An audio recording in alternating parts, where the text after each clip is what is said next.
Universitas Terbuka Medan. Jumpa lagi di kegiatan Jumpa Tengah. Ayo aja.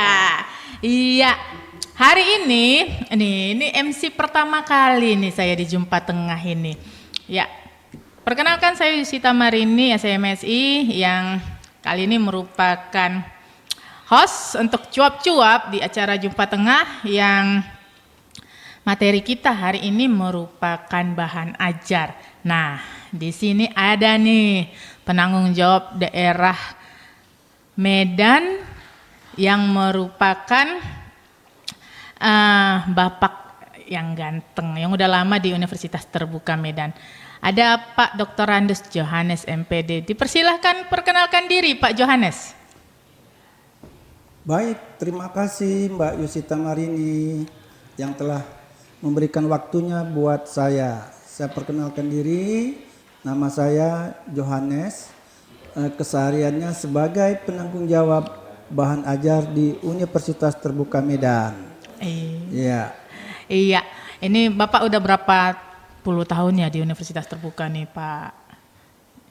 Oh, kalau untuk masa Baktinya udah lumayan, 30, hampir 35 tahun. Iya. Ya, jadi sebagai penanggung jawab distribusi bahan ajar di daerah Medan ini pastinya sudah lama juga ya Pak ya. Jadi di Universitas Terbuka ini yang Bapak tahu dari awal ada dan mengabdi di Universitas Terbuka, menurut Bapak sendiri bahan ajar yang selama ini diberikan ke mahasiswa UT itu ada berapa jenis sih, atau apa-apa saja kira-kira? Oh ya, baik Mbak Yusita Marini. Sebenarnya saya tidak lama waktu itu pada masa Pak Adrianto selaku manajer BBLBA tahun 2013 mempercayakan saya sampai saat ini sebagai penanggung jawab bahan ajar. Nah, masalah layanan bahan ajar ini sebenarnya ada dua layanan. Yang pertama, dia layanan yang bersifat SIPAS semi atau SIPAS penuh. Paketnya ya, paket SIPAS semi dan SIPAS penuh. Ya, kalau benar. Dia yang di luar itu seperti layanan non SIPAS atau non TTM, itu adalah semacam pembedaan di dalam layanan, terutama di dalam pendistribusian bahan ajarnya Mbak Rini.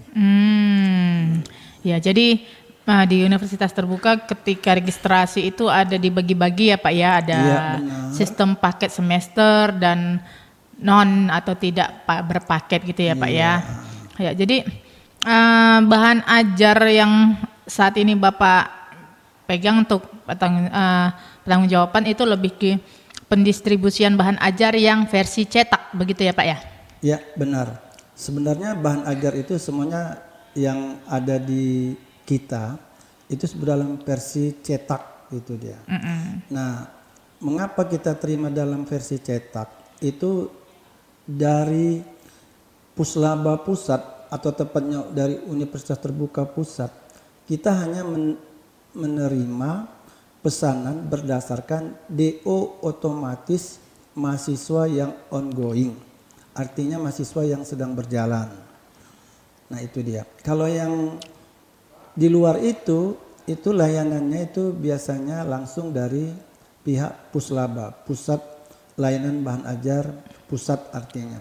Itu adanya di Jakarta. Oh, begitu Pak ya. Jadi dari Jakarta, dari pusat sendiri, nah didistribusikan ke UT Medan dulu, baru diteruskan ke mahasiswa yang untuk model paket semester ya Pak ya. Iya. Benar. Nah, ini kan di UT sendiri itu banyak istilah-istilah ya di bahan ajar itu, ada yang namanya modul, ada yang BMP. Itu istilah-istilah tersebut ada kali Pak 1-2 yang bisa dikenalkan gitu ke mahasiswa atau netizen podcast kita hari ini? Sebenarnya kalau masalah modul, masalah paket, pada dasarnya tentang modul itu sendiri itu adalah bagian dari sebuah paket. Nah, umumnya itu sebenarnya paket bahan ajar. Dari paket bahan ajar itu turunannya namanya modul. Nah, itu dia. Seperti setiap mahasiswa registrasi setiap semester itu bergantung mata kuliah yang ada di registrasi. Misalnya kalau di dalam registrasi saat ini dia ada 5 mata kuliah, maka dia akan mendapatkan 5 paket bahan ajar. Oh, Itu dia. iya Pak. Berarti kalau yang mahasiswa ulang Pak, kira-kira misalnya dia mengambil mata kuliah, apa akan mendapatkan buku yang sama lagi atau hanya buku yang semester lalu, seperti itu Pak? Sebenarnya di dalam layanan mahasiswa yang SIPAS semi ya atau SIPAS penuh, itu kalau yang mengulang itu dia tidak mendapatkan bahan ajar kembali gitu. Oh, benar. Tapi saat ini oleh pihak Universitas Terbuka yang layanannya di luar itu, kalau dia meregistrasi ulang itu di situ tertera harus mengisi untuk mendapatkan bahan ajar kembali. Nah, itu yang kita lihat saat ini. Tapi sebelumnya itu tidak ada. Kalau saat ini seperti itu dia.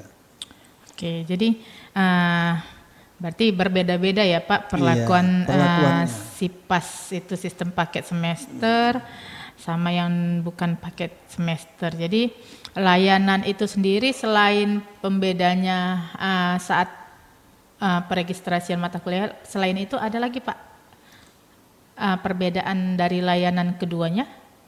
Kalau sampai saat ini dalam hal layanan, kalau kita fokusnya di pendistribusian, artinya di pengiriman.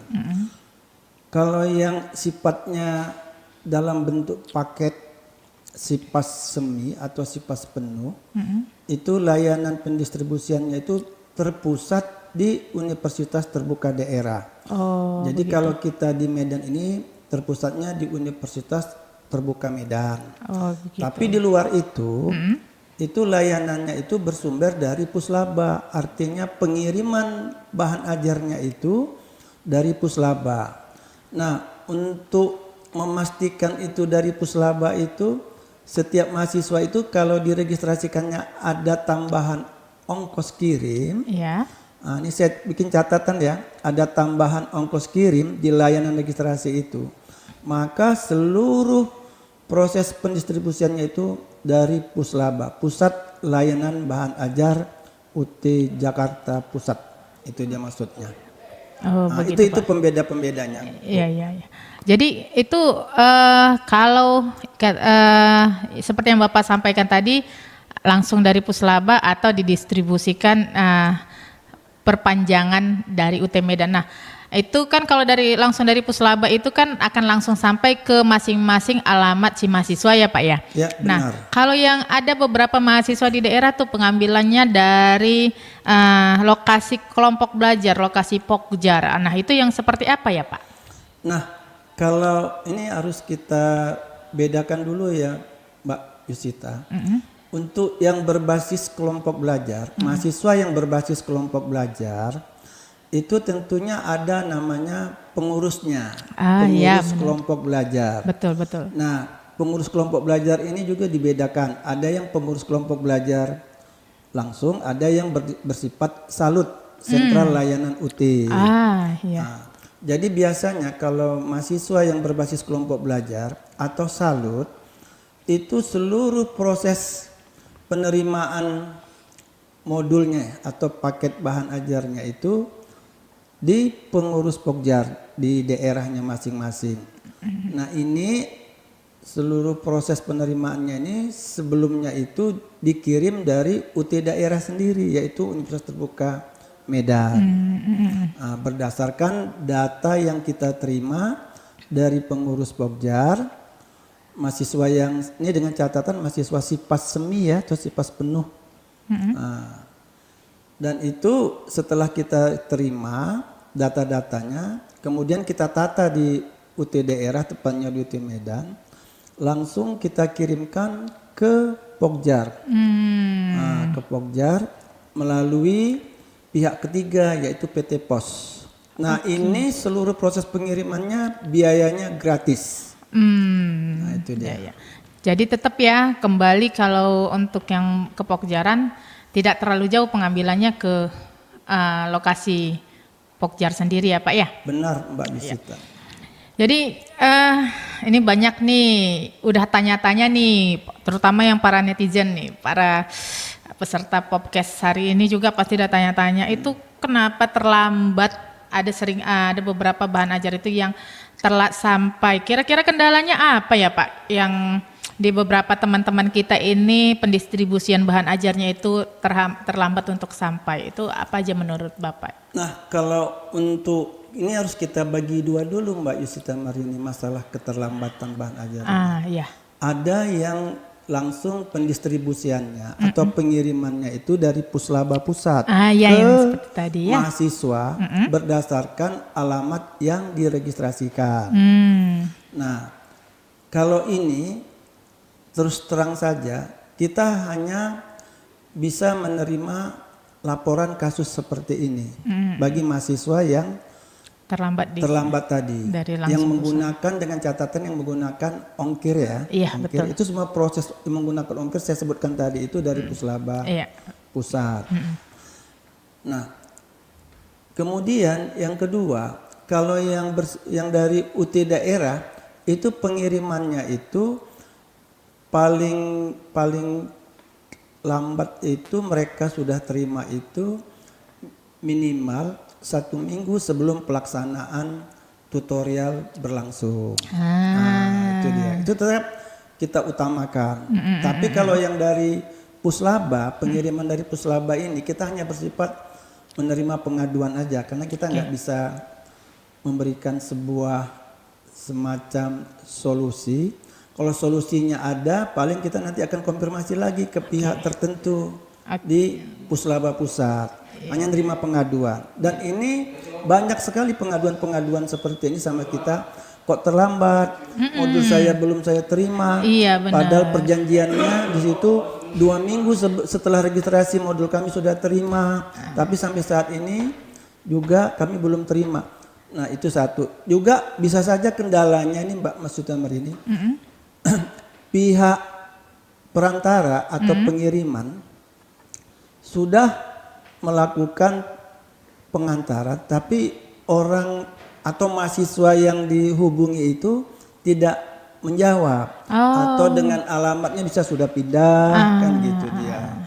Nomor HP-nya sudah berubah. Iya. Makanya saya sarankan setiap mahasiswa apakah itu dia melalui pendaftaran secara mandiri atau dia kelompok melalui pengurus Pokjar, itu alamat mahasiswa, nomor handphone mahasiswa atau identitas yang lain jangan dirubah. Iya benar Pak. Karena kalau sudah dirubah itu merubah sistem dia semuanya. Itu Mbak Yustamar ini itu yang kita dapat dalami sampai saat ini. Iya, jadi kepada teman-teman yang ini menyaksikan podcast kita hari ini sudah disampaikan sama-sama dari Pak Johannes ya. Paling tidak buku materi pokoknya paling lama sampai diusahakan 1 minggu sebelum tutorial berlangsung ya Pak ya. Benar. Jadi apabila sampai dengan saat ini belum juga diterima mungkin bisa bersabar lebih lagi gitu kan, atau bisa setelah kegiatan tutorial mungkin berlangsung belum sampai juga bisa dilaporkan di Halo UT yang ada kontak biasanya sudah tersebar gitu kan, di Instagram UT Medan juga sudah ada yang pengaduan untuk kontak UT Medannya. Silakan teman-teman informasikan saja, cuma hanya saja untuk saat ini sampai dengan seminggu sebelum mulainya tutorial mohon lebih bersabar. Tapi pasti terkirim ya Pak ya. Pasti. Iya dong, karena kan iya pasti. Memang set UT itu selalu memberi sebuah solusi. Iya Pak. Jadi ini saya tambah sedikit Mbak Yustamar ini ya. Iya silakan Pak. Nah, jika mahasiswa sampai saat ini juga belum menerima bahan ajar, sementara kita kan tutorial akan berlangsung tepatnya di awal Oktober. Betul. Mahasiswa juga bisa menggunakan buku digital. Buku Iya digital benar. elektronik. Itu bisa dilihat atau dibaca melalui link digital book UT gitu. Nanti linknya itu pada saat orientasi studi mahasiswa baru kan sudah kita sampaikan. Iya di benar linknya. benar. Kalau tidak silap itu linknya .com .com ya. atau RBV juga bisa ya Pak ya. Iya, Ruang baca virtual juga bisa. Username password juga udah dibagikan tuh Iya. di video-video Instagram juga jalan terus, di YouTube juga ada ya Pak ya. Iya benar. Dia Iya. menggunakan username-nya itu menggunakan name.ekampus.utsid.